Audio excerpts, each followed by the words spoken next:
पाकिस्तान हुआ कंगाल, भारत के एक्शन से हुआ उसका हाल बेहाल। अब पाकिस्तान कश्मीर नहीं गेहूं मांगता है। पाकिस्तान का इस दिवाली निकला दिवाला, शाहबाज बना भिखारी। तो दोस्तों, पाकिस्तान के लिए अब की बार ऐसी मजबूरी सामने है कि वो विनती करने मोड में आ चुका है। मरता क्या नहीं करता। पाकिस्तान आज उसी हालत में है कि एजेंडा चलाए या पेट भरने की तरकीब ढूंढे। इसी सिलसिले में पाकिस्तान गेहूं की कमी झेल रहा है और अब उसकी हालत ऐसी है कि उसे भारत की ओर रुख करना पड़ रहा है, क्योंकि दोस्तों भारत दुनिया के टॉप गेहूं प्रोड्यूसर देशों में से एक है। तो ले देकर और कम मूल्य में पाकिस्तान को जहां से मदद मिल जाए वो तो वहीं से उठाएगा। अब उसके लिए उसे गिड़गिड़ाना पड़े या नाक रगड़ना पड़े। वैसे भी ज़्यादा कीमत में गेहूं इंपोर्ट करने की क्षमता पाकिस्तान में ना तो कल थी, ना आज है और ना ही आगे होगी। ऐसे में एजेंडा, आतंक और अवैध कब्जे की बातें भूल पाकिस्तान को अब कश्मीर नहीं गेहूं चाहिए। दरअसल पाकिस्तान की इन दिनों गेहूं के मामले में हालत तंग है। आतंक की फैक्ट्री पाक में खाने के लाले पड़े हैं। अब क्योंकि घर में हालत सुधारना है और घर का गेहूं खत्म होने लगा है, ऐसे में पाकिस्तान के प्रधानमंत्री शहबाज शरीफ के सत्ता में आने और गठबंधन सरकार बनने के बाद से ही इस्लामाबाद ने नई दिल्ली के साथ अपने रुके हुए संबंधों को दोबारा जिंदा करने के लिए बातचीत के हर दरवाजे पर काम करना शुरू कर दिया है। इसमें ध्यान देने वाली बात यह है कि यूक्रेन पर हमला करने वाले रूस के साथ पाकिस्तान ने सौदा किया है। इस सौदे के तहत पाकिस्तान 20 लाख मीट्रिक टन गेहूं खरीदने वाला है। इसके लिए इस्लामाबाद की ओर से मॉस्को को नगद भुगतान किया जाएगा। यूक्रेन पर हमले को लेकर रूस के खिलाफ कई प्रतिबंध लगाए गए हैं, जिससे व्लादिमीर पुतिन सरकार के साथ इसके व्यापार पर प्रभाव पड़ा है। इसमें एक खबर आई है कि प्रमुख इकोनॉमिस्ट कमेटी ने फैसला लिया है जिसमें खाद्य तेलों के एक्सपोर्ट उस पर से कस्टम ड्यूटी को माफ़ कर दिया गया है। और पाक के वित्त मंत्रालय के अनुसार इस समिति ने रूस से 20 लाख मीट्रिक टन गेहूं के आयात की अनुमति दी है। लेकिन पाक इसे खरीदेगा कैसे, सवाल इसी पर अटका हुआ है।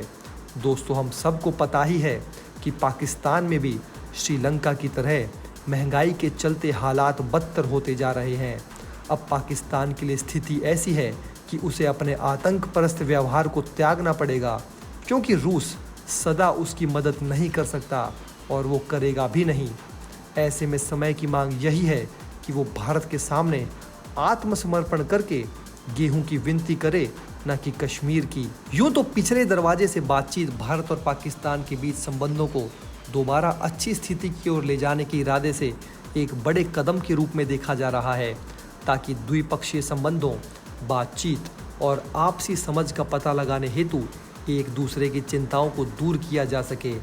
दोस्तों, भारत द्वारा साल 2019 के अगस्त महीने में जम्मू कश्मीर के विशेष अधिकार वाले दर्जे को रद्द करने के बाद दोनों देशों के बीच संबंध पेचीदा हालात में थे। इसके जवाब में पाकिस्तान ने राजनयिक संबंधों को डाउनग्रेड किया और द्विपक्षीय व्यापार को निलंबित कर दिया था। साथ ही जोर देकर कहा था कि जब तक भारत अपने फैसले को उलट नहीं देता, तब तक दोनों देशों के बीच किसी भी मुद्दे पर कोई बातचीत नहीं हो सकती है। लेकिन अब पाकिस्तान के पास भारत ही है एकमात्र ऑप्शन। दोस्तों, ऐसे में खबरों की माने तो पाकिस्तान के प्रधानमंत्री शहबाज शरीफ के कार्यभार संभालने से पहले ही दोनों देश एक दूसरे से चुपचाप बातचीत कर रहे थे। उन संपर्कों के कारण ही फरवरी 2021 में युद्ध विराम की समझ का नवीनीकरण हुआ और तब से संघर्ष विराम उल्लंघन की कोई बड़ी घटना नहीं हुई है।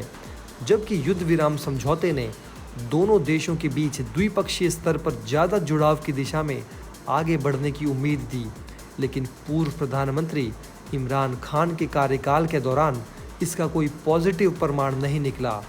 तो 100 बात की एक बात ये भी है कि पाकिस्तान अपने एजेंडे पर तब तक नहीं चल पाता जब तक वो किसी बैसाखी का साथ होता है। अब चीन से उसको सप्लाई नहीं हो रही जो पहले उसे दान में मिल जाती थी।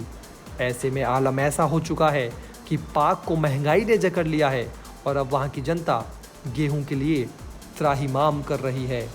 इसलिए अब पाकिस्तान के पास एक ही अवसर है कि कश्मीर पर अपना विधवा विलाप छोड़े और भारत के सामने नतमस्तक होकर गेहूं के लिए कटोरा आगे बढ़ाए, क्योंकि दोस्तों आतंकियों का गढ़ पाकिस्तान अब पूरी तरह से बर्बाद होने की कगार पर है। पाकिस्तान की अर्थव्यवस्था बर्बाद हो चुकी है। विदेशी मुद्रा भंडार की कमी और बढ़ते विदेशी कर्ज के कारण पाकिस्तान तेजी से दिवालिया होने की कगार पर है। ऐसे हालात में अब पाकिस्तान से उन देशों ने भी मुंह मोड़ लिया है जिनसे मदद का भरोसा पाकिस्तान को था। दरअसल कर्ज के दलदल में फंसे पाकिस्तान को IMF भी आर्थिक पैकेज नहीं दे रहा है।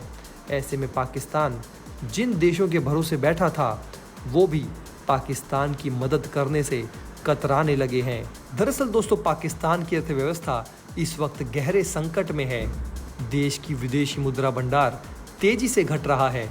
अगस्त 2021 के बाद से अब तक पाकिस्तान का विदेशी मुद्रा भंडार आधा ही रह गया है।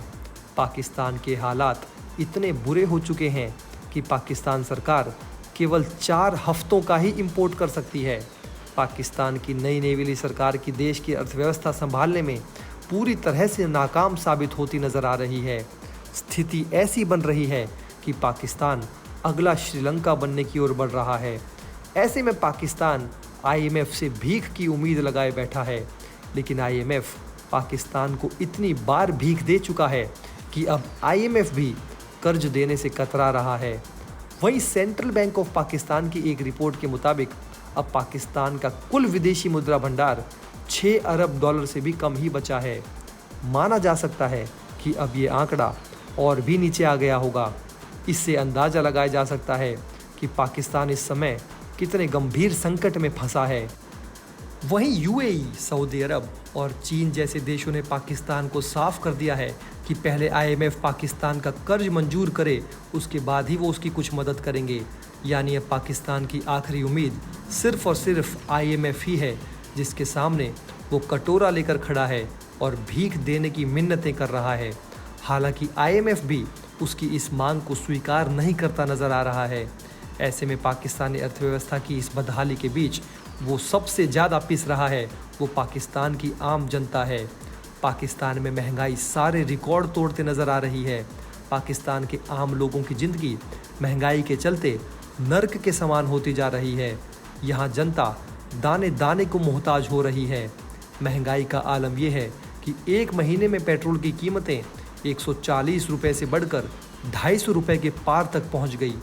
ऐसे में पाकिस्तान घोर आर्थिक संकट से निकलने के लिए और किस किस के आगे कटोरा लेकर खड़ा होता है और कैसे इन हालातों से बाहर निकल पाता है, या फिर आने वाले समय में दूसरा श्रीलंका बन जाता है, ये देखना होगा। अब आप सभी लोग इस समय देख रहे होंगे कि एशिया के 2 देश इन दिनों आर्थिक संकट की बुरी स्थिति से जूझ रहे हैं।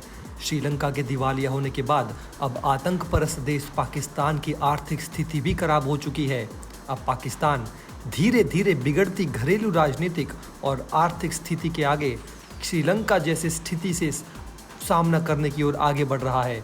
ऐसे में कुछ अर्थशास्त्रियों का कहना है कि अगर ऐसे ही हालात रहे तो एक दिन पाकिस्तान का दिवालिया हो सकता है, क्योंकि मौजूदा सरकार ने पेट्रोलियम की कीमत बढ़ाने की बजाय सब्सिडी जारी रखने का फैसला किया है। पाकिस्तान की स्थिति का श्रेय मौजूदा पाकिस्तान सरकार को जाता है, जिस पर एक रिपोर्ट में चेतावनी दी गई है कि पाकिस्तान एक और श्रीलंका बन सकता है, और वो अगर श्रीलंका वाली गलती दोहराता है तो दोस्तों इससे आगे पाकिस्तान को कोई भी नहीं बचा पाएगा। इस पूरे मुद्दे पर दोस्तों आपकी क्या राय है, आप हमें नीचे कमेंट बॉक्स में कमेंट करके ज़रूर बताइए। और क्या भारत को पाकिस्तान की मदद करनी चाहिए या फिर नहीं, ये भी दोस्तों आप हमें ज़रूर बताइए।